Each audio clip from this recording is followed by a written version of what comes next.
참된 신앙생활이란 무엇인가? 참된 신앙생활이란 무엇인가? 하는 주제를 가지고 말씀을 전하겠습니다.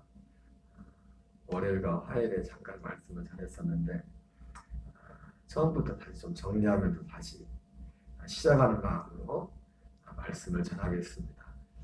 여러분, 우리 참된 신앙생활의 최종 목적은 구원입니다. 이 참된 신앙생활에 있어서 그런데 먼저 가장 큰 장애물이 하나가 있습니다. 가장 큰 장애물. 우리가 물론 이 신앙에 대해서 아예 이 신앙이란 영역에 대해서 아예 관심이 없는 사람들도 많죠. 이게 뭐 기독교가 됐던 불교가 됐던 어떤 그 종교들이 됐던지 간에 아예 이 시대는 사실은 가장 큰 문제 중에 하나는 뭐냐면 어떤 신앙심, 종교심마저도 기본적인 어떤 종교심 그것마저도 없이 사는 사람들이 많이 있습니다. 그러나 또 이 종교심을 가지고 있다고 그 종교심이 반드시 우리를 올바른 길로 인도하는 것은 아닙니다. 그런 면에 있어서 우리의 참된 신앙생활에 있어서 참된 신앙생활을 하기 위해서 우리가 먼저 해야 될 부분이 있는데 그건 뭐냐면 이 참된 신앙생활에 대한 오해하는 부분. 여러분, 우리는 교회가 이래야 되고 저래야 된다 많은 생각들을 가지고 있을 수 있는데 우리는 교회가 어때야 되며 신앙생활이 어때야 되는가 이것을 모든 것은 하나님의 말씀을 통해서 우리는 배워야 됩니다. 우리 사람이 만든 자기 사람이 어떤 생각, 성향 그것을 하나님의 어떤 성경에 일반화해서는 안 됩니다.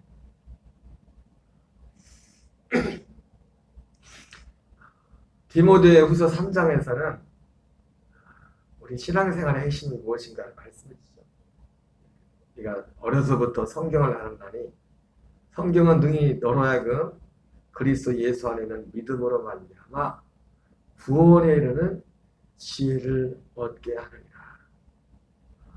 여러분, 신앙생활에 가장 중요한 것은 뭐냐면 모든 우리의 삶은 거기를 어디 한 뿌리에 두고 여러분 어떤 한 나무가 떴던 것이 이 식물 하나가 살려고 해도 그 가장 근원이 뭡니까? 보이지 않는 그 뿌리에 근원을 두고 있죠. 그죠?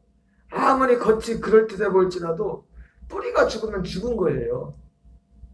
아무리 교회가 이래야 된다 저래야 된다 아무리 말할지라도 뿌리가 되는 이 구원에는 지혜가 올바르게 서지 않으면 우리 예수님은 그래서 베드로가 신앙 고백을 했을 때 바요나 시몬아 내가 복이 있도다 이것을 내게 하리가 혈육이 아니요 하늘에 계신 내 아버지다. 내가 이 반석 위에 교회를 세우겠다 말씀했어요. 겉으로 드러난 모습 이전에 그 뿌리가 죽으면 뿌리로부터 모든 생명을 다 거기서 공급을 받듯이 특별히 하나님의 교회는 이 뿌리가 발효돼야 돼요. 그래서 그 뿌리가 무엇입니까? 구원에 이르는 지혜와 관련된 거죠.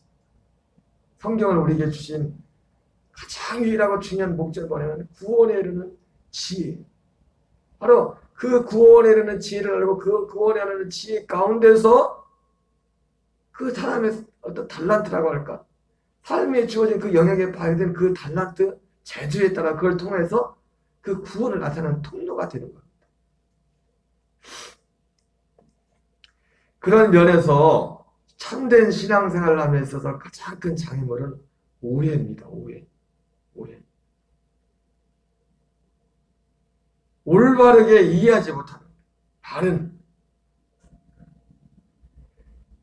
앞서 말씀드렸지만은 오늘날 문제는 사람들의 어떤 종교적인 열심 자체가 아예 없다는 겁니다. 대부분 많은 사람들이. 이게 가장 큰 문제고 그러나 두 번째 문제는 뭐냐면 이러한 종교적인 신앙에 열심히 있는데 올바른 지식을 따라가지 않는 거예요. 이것이 또 가장 큰 장애물이에요. 마치 마태복음 22장에서 임금이 혼인잔치를 베풀고 그 비유의 말씀에 사람들을 청했을 때 아예 그걸 거들떠보지도 않았던 것처럼 그게 뭡니까? 오늘날 예수님을 믿으라든 뭐라고 졌더라든지 간에 사람들이 뭐 종교적인 이런 영역에 대해서 아예 생각이 없는 겁니다. 이 땅에 먹고 사는 문제에 대해서만 생각이지. 이게 가장 큰 문제란 말이에요. 그런데 두 번째 문제는 뭡니까? 어떻게 힘들게 초청을 받아 초청에 의해서 그 잔치 자리까지 왔지만은 그 안에 못 들어가요. 왜? 옷을 내복을 입지 않아요. 거기에 들어간 내복을 입지 않았기 때문에 거기에 들어가지 못하는 그러한 결과들을 가져오게 되는 것입니다. 우리는 기도해야 될 줄 믿습니다. 정말 이 신앙적인 하나님은 사람들에게 영혼을 삼하는 마음을 주셨다는데 그런 어떤 종교적인 그런 영적인 것에 대한 어떤 갈망이 없이 오직 이 땅의 것만을 바라보면서 살아가는 오직 육신의 생명으로 이 땅의 것만을 바라보면서 살아가는 많은 사람들의 마음에 하나님이 그들의 마음을 움직이셨어요. 영원한 것에 대한 어떤 갈망들이 일어나요. 그 하나님이 사람들의 모든 사람을 이 땅에 보낼 때 주셨던 영혼을 삼하는 마음. 왜?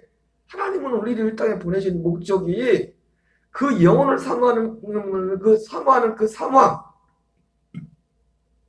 그 무엇을 우리에게 주셔서 그것을 이루어서 부활의 첫 열매가 되신 예수님과 같은 그런 생명을 얻도록 그 부활의 생명을 얻어서 장차 그리스도께서 다시 오시는 그날에 예수 부활의 첫 열매가 되신 그분과 함께 같은 부활의 몸을 입도록 해서 하는 이것이 하나님의 궁극적인 하나님의 구원의 섭리고 하나님의 은혜의 섭리이기 때문에 그렇습니다.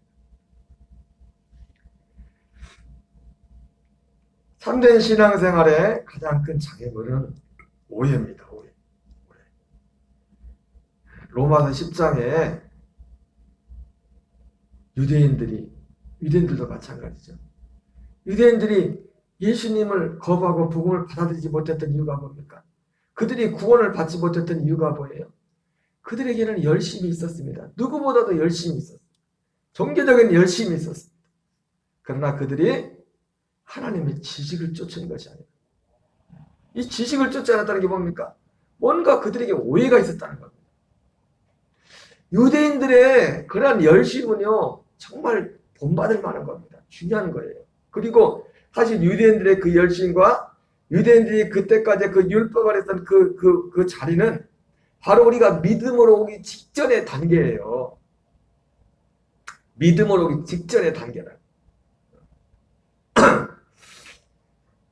참된 신앙생활은 한순간에 뿅 하고 이루어지는 게 아닙니다. 단계가 있다고 했죠. 단계가 있는 거예요. 단계. 그 믿음의 일은.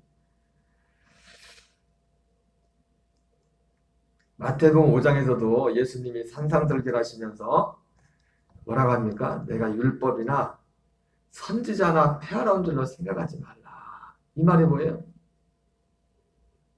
사람들이 그렇게 생각할 수 있기 때문에 율법이나 선지자를 폐하러 왔다고. 폐하러 온 것이 아니라 내가 완전케 하러 왔다. 완전케 하러 왔다. 예수님이 우리를 사랑해서 이 땅에 왔지만 우리가 이제는 예수를 믿기 때문에 우리 죄를 용납해주고 그냥 그렇게 살도록 그냥 그렇게 오신 것이 아니라 우리를 완전케 하기 위해서 오셨다고 말씀합니다. 여러분 마태복음 5장에서 예수님이 하신 그 말씀 속에도 바로 무엇을 염두에 둔 겁니까? 그 말씀을 받는 사람들이 가지고 있는 오해. 예수님을 마치 단순히 율법이나 선지자를 폐하러 온 줄로 생각하지. 폐하러 온 게 아니라 완전케 하게. 이 완전케 한다는 것의 실체는 뭡니까? 결국은 우리가 하나님 나라 되어서 살도록 하기 위해서 오셨다는 겁니다. 누가복음 16장 16절에 율법과 선지자는 세례요한 때까지요. 그 이후부터 하나님 나라의 복음이 전파되었다. 내가 온 것은 율법이나 선지자를 폐하러 온 것이 아니라 완전히 하게 합니다. 바로 이 하나님의 실체, 하나님의 나라가 되어 사는 그것을 위해서 예수님이 오셨다고 말씀하는 거죠. 그리고 그 하나님 나라에 대해 사는 것이 무엇인가를 예수님께서 그 마태복음 5장에서 그 말씀을 하시면서 말씀을 하죠. 모세의 법에 옛사람의 말한 바, 이 옛사람은 바로 모세를 말한 거죠. 옛사람 모세가 말한 바 율법에는 가늠하지 말라고 했지만, 그러나 나는 너에게 말하니, 그 행위가 육체로 한 것만 옛사람은 말했지만 그 마음이 모든 것이 다 마음으로 하는 그 율법보다 훨씬 차원 높은, 그것이 율법을 완성한다는 그런 의미입니다. 그것이 우리를 율법과 선지자는 세례받아까지요 이후부터 하나님의 나라가 되어 살도록 하는 그 은혜를 우리에게 주시겠다고 하신 겁니다. 그 말씀의 대목에서도 사람들이 예수님이 하신 제일 처음에 하신 말씀은 뭡니까? 너희들은 오해하지 말라는 겁니다. 신앙에 대해서 오해하지 말라는 겁니다. 나를 믿는 것에 대해서 오해하지 말라고 그렇게 말씀하고 있습니다. 위에 사람들이 마태복음 7장에도 보면은 주님의 마지막 날에 내가 너희를 도무지 알지 못한다 이렇게 말씀했는데, 그런 말씀을 들었던 사람들도 역시 같은 맥락으로 보았어요. 왜 그들이 그날에 많은 사람들이 나서 이르되 주여 주여 우리가 주의 이름으로 선전하며 주의 이름으로 귀신을 쫓아내며 주의 이름으로 권능을 행했나이다 이렇게 말했을 때 예수님이 내가 너희를 도무지 알지 못한다고 했어요. 그들은 의아했을 겁니다. 근데 그들이 그러한 말을 들었던 이유도 뭡니까? 결국은 따지고 올라가 보면 그들의 믿음이 신앙이 무엇인가, 그 신앙의 핵심이 무엇인가에 대한 오해, 하나님을 믿는, 예수님을 믿는 믿음에 대한 오해가 그들 삶에 뿌리를 내리고 있었던 것입니다.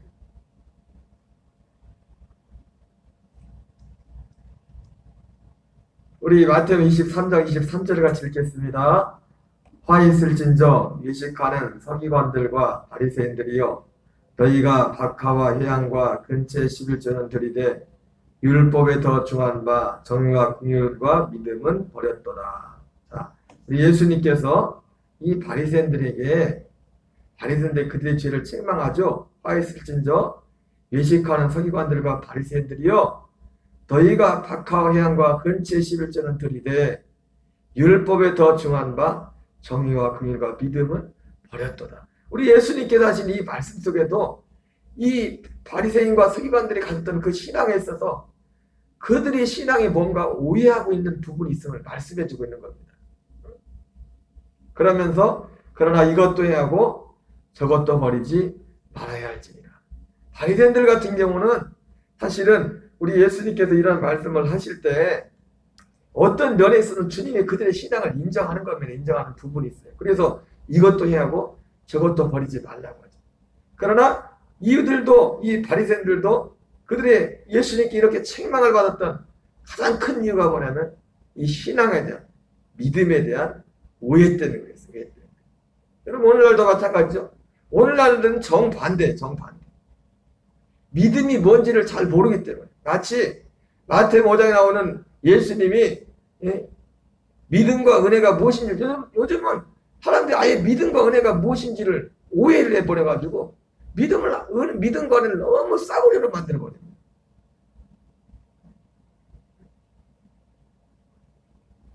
이 바리새인들은 자기들 나름대로 이것을 가치 있게 열심히 했지만은, 그러나 어떤 중요한 알아야 될 부분을 알지 못하고 받아들이지 않는 오해한 부분이 있었지만, 반대로 오늘날 예수님을 믿는다고 하는 사람들은 뭐라 하면 정반대의 오해예요. 믿음과 은혜에 대해서, 믿음과 은혜가 무엇인지를 잘못 오해했어요. 그 예수님이 사실은 마태복음 5장 산상설교에서 말씀했던 믿음과 은혜가 무엇인지, 내가 율법이나 선자를 폐하는 줄로 생각하지 말라. 폐하는 것이 완전한 것이 아니라 완전케 하기 위함이라. 이 말씀 속에는 바로 오늘날 우리를 향한 믿음에 대한, 은혜에 대한 오해를 염두에 두고 하시는 말씀이라고 할 수 있습니다. 그러나 이것도 해고 저것도 버리지 말아야 할지니라.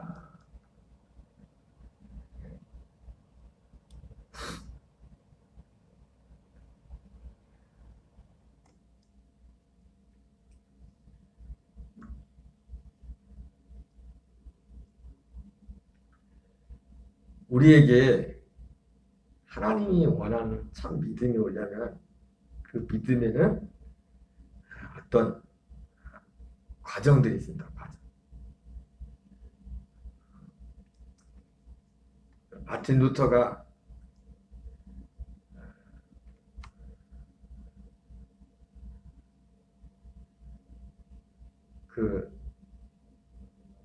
그의 신앙의 여정을 보면은 마틴 루터의 신앙의 여정을 신학적으로 두 번의 회개라는 개념을 가지고 그의 신앙의 여정을 설명을 합니다.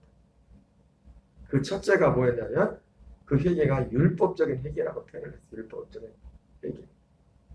이 율법적인 회개라는 것은 뭐냐면 쉽게 말하면 하나님에 대해 인식하지 않고 하나님을 두려워하지 않고 살던 삶이 하나님을 두려워하게 된 겁니다.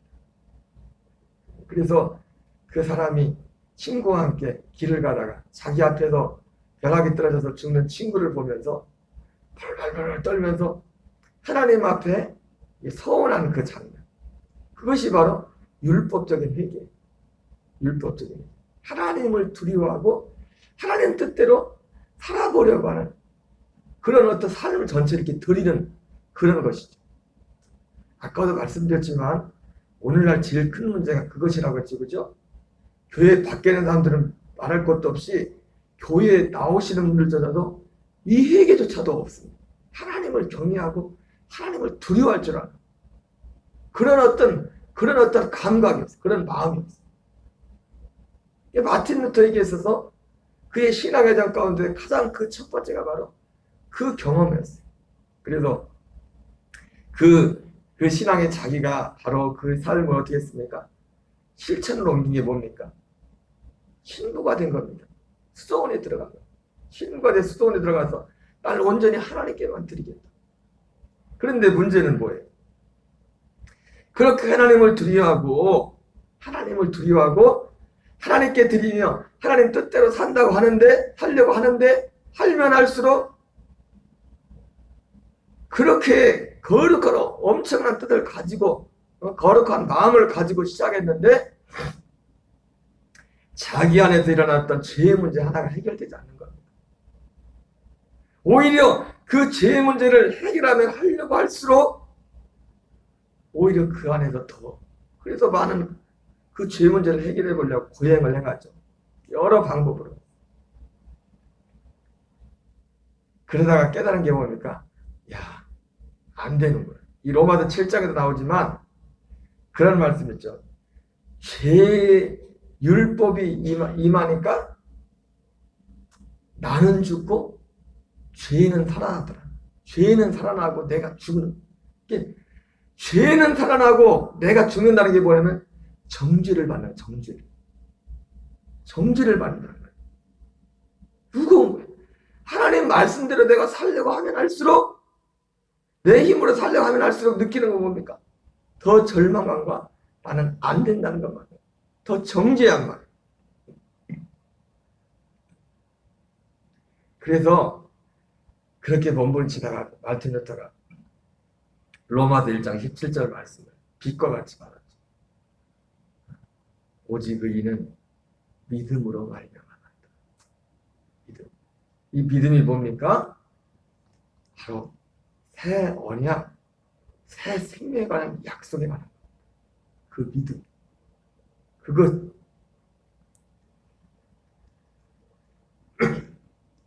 갈라디아 3장 24절 27절 읽겠습니다. 시작. 이같이 율법이 우리를 그리스도께 인도하는 초등교사가 되어 우리를 하여금 믿음으로 말미암아 의롭다함을 얻게 하려 함이라. 믿음이 온 후로는 우리가 초등교사 아래 있지 않아도다. 너희가 다 믿음으로 말미암아 그리스도 예수 안에서 하나님의 아들이 되었으니 누구든지 그리스도와 합하기 위하여 세례를 받은 자는 그리스도로 옷 입었느니라. 여러분, 율법은 너무 중요한 겁니다. 율법의 인도를 받지 않고는 우리가 믿음으로 갈 수가 없어요. 우리가 율법의 인도를 받는 것은 기본적으로 아까 말했던 것처럼 하나님을 경외하고 하나님의 존재 두려워하는 그 마음을 갖게 된다는 겁니다. 그 과정을 겪어서 어디를 가냐면 결국 우리는 어디로 가냐면 믿음으로 가요. 믿음. 하나님의 약속 하나. 아까 마틴 루터와 같이 그러한 어떤 과정을 통해서 우리가 어디로 가냐면 바로 그리스도로 옵니다. 그리스도로 옮는다는 건 뭐예요? 그리스도의 생명, 하나님의 아들의 생명으로 옷 입는 그 자리로 나가야 되는 겁니다.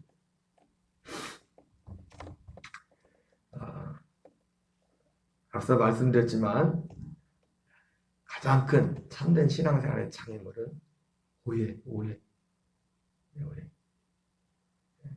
우리가 기도의 가장 두 가지는 사실은 그러니까 두 가지예요. 하나는 아예 하나님에 대해서 신앙에 대해서 영적인 대해서 아예 생각이 없는 사람들에게 마틴 루터가 하나님 앞에 벌벌 떨었던 것처럼 그런 어떤 하나님에 대한 신앙에 대한 경외함 그러한 것들이 일어나도록 율법적인 회개가 일어나도록 그런 각성이 일어나도록 기도해야 되고 그것을 하나님이 여러 방법으로 말할 수 있죠.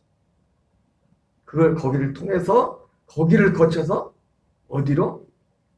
하나님의 그 약속, 그 믿음. 그래서 마틴 루터는 그거를 두 번째 회개를 복음적 회개라고 했어요. 율법적인 회개와 복음적인 회개. 이 은혜가 있도록. 그럼 우리는 우리의 기도의 핵심, 우리 자신을 그렇고 이 땅의 사람, 우리 교인들을 향해서 기도해야 될 두 가지 보면 딱 두 가지예요. 그들의 삶 속에 율법적인 회개와 복음적인 회개가 나타나야 돼요. 그러나 복음적인 회개는 반드시 그 이전에 율법적인 회개를 거쳐서 복음적인 회개를 갈 수가 있어요. 무슨 말인지 아십니까? 이 오해가 벗겨지도록 우리 하나님 앞에 기도하고 우리도 정말 우리 자신도 나도 보는 사이에 오해 가운데 신앙생활을 하자. 바른 지식, 올바른 지식, 그 올바른 구원의 하나님의 그 은혜 가운데 나아가도록 하나님 앞에 기도해야 될 줄 믿습니다. 우리 주기도문으로 마치겠습니다. 하늘에 계신 우리 아버지여, 이름이 거룩히 여김을 받으시오며 나라의 임하옵시며 뜻이 하늘에서 이루어지는 같이 땅에서 이루어지이다. 오늘날 우리에게 일용할 양식을 주옵시고 우리가 우리에게 죄진 자를 사하여 주는 같이 우리의 죄를 사하여 주옵시고 우리를 시험에 들게 하지 마옵시며 다만 악에서 구하옵소서. 대개 나라와 권세와 영광이 아버지께 영원히 싸움나이다. 아멘.